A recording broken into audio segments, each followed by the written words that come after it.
The year was 1997, and the humid nights of Sumatra seemed to hide whispers in their shadows. The villages outside Medan slept under a blanket of superstition, where belief in magic was as strong as faith in God, and where men like Ahmad Suradji thrived. By day, he was a cattle breeder, a man who tended his herd and greeted his neighbors with the softness of routine.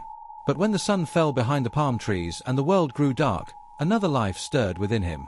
A life woven from blood, ritual, and an insatiable hunger for power. Suradji was no stranger to whispers himself. He was called a Dukun, a sorcerer, a man who communed with spirits and promised his clients love, success, and fortune. Villagers brought him offerings, women came seeking charms to bind their lovers, and desperate families arrived at his door for miracles. He played his part well, his voice heavy with mysticism, his eyes carrying the weight of the unseen. Yet behind that curtain of ritual and incense smoldered a secret he could never confess in daylight. The truth was this: Ahmad Suradji believed that to strengthen his powers, he needed death. Not just any death, but the death of women, strangled in ritual, their bodies buried with precision in the soil. He claimed the spirits had spoken to him in dreams, demanding the sacrifice of 70 women. 70 souls, silenced in order to grant him ultimate power. It was a vision so monstrous that no sane mind could have accepted it. But to Suradji, it became law. He lured them with promises. Women seeking magic, girls hoping to capture love, wives yearning for fidelity, they came willingly to his hut. He told them he would cleanse them, that a ritual by the sugarcane fields would wash away their troubles. They trusted him because he wore the mask of wisdom, because the world they lived in was soaked in belief that magic ruled life's course. And so, barefoot and trusting, they followed him into the night. The ritual was always the same. He would lead them to a shallow hole he had dug, convincing them to lie inside, as though being reborn.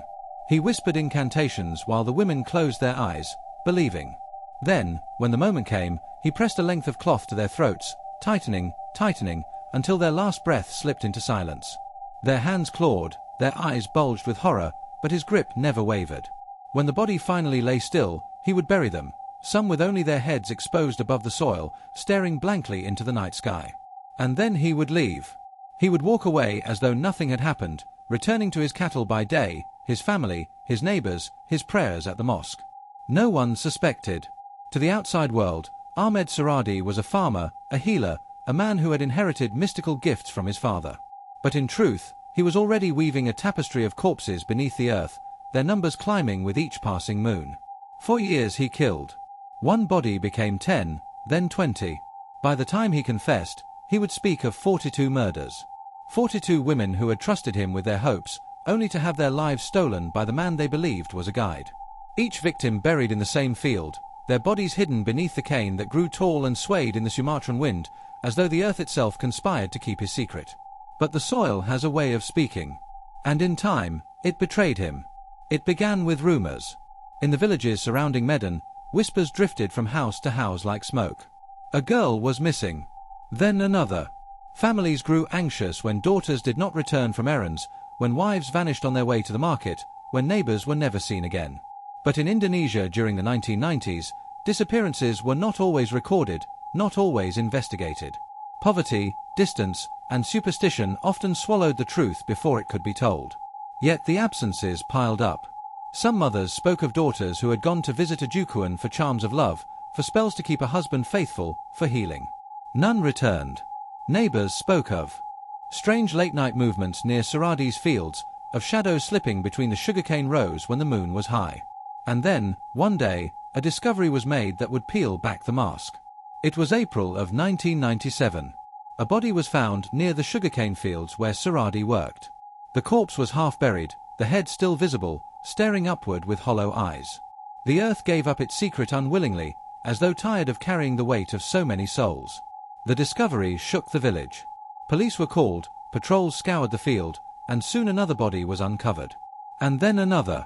By the time investigators had finished digging, they unearthed 25 corpses from Suradji's land. Women, girls, all in shallow graves, some only meters apart. Each bore the same mark of death, strangulation. Each bore the same betrayal. The villagers were stunned. How could it be Suradji? The quiet cattle farmer? The healer who muttered prayers over them, who offered charms and advice? Some refused to believe it. Others whispered that it was black magic itself, that perhaps he had been possessed by spirits. But the truth was far simpler, and far darker. He had killed them with his own hands. The police arrested him, and when they did, they found something damning. Hidden in his home were pieces of clothing, personal items belonging to the victims. Evidence that spoke louder than any words could. And when Suradji was brought in for questioning, the floodgates broke open. He confessed. Not with panic, not with shame, but with a chilling calmness. He admitted to killing 42 women over the course of 11 years. 42 souls buried beneath the fields. He explained his reason. In a dream, his father's spirit had appeared to him, demanding that he kill 70 women, that their deaths would grant him ultimate power as a Dukuan. He strangled them because he believed their spirits would serve him in the afterlife. He buried them with their heads above ground so he could continue to draw energy from their souls. He told investigators this with a straight face, as though it were no more unusual than speaking of planting crops. The officers listened in silence, horrified. Here was not just a murderer, but a man convinced his evil was holy, that his hands were guided by the supernatural. Word spread across Indonesia. The press called him a monster, a sorcerer drenched in blood. Families of the victims wept in the streets. Villagers came forward, recalling the wives, daughters, and sisters who had trusted him. The nation demanded justice. But Suradji did not cower. Even in custody, he carried himself with a strange composure. When asked why he had done it, he said he was compelled. When asked if he regretted it, his words were flat, "I had to obey."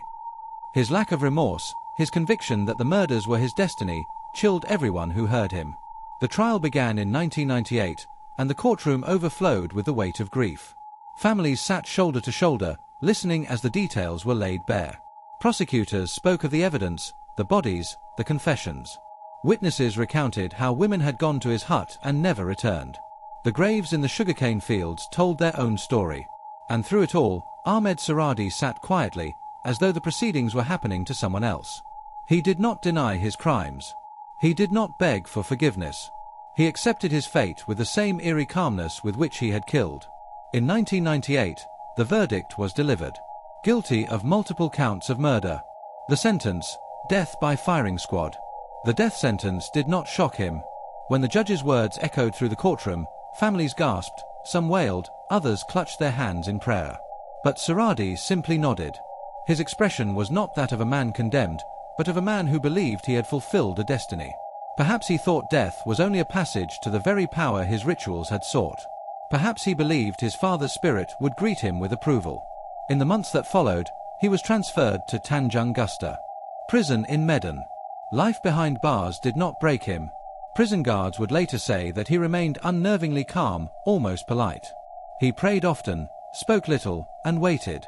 Some inmates avoided him, whispering that he carried a dark aura, that the spirits of the women clung to him like shadows. Others were drawn to his reputation, seeking charms and whispered words of protection, as though even condemned, he still held the power of a Dukuan.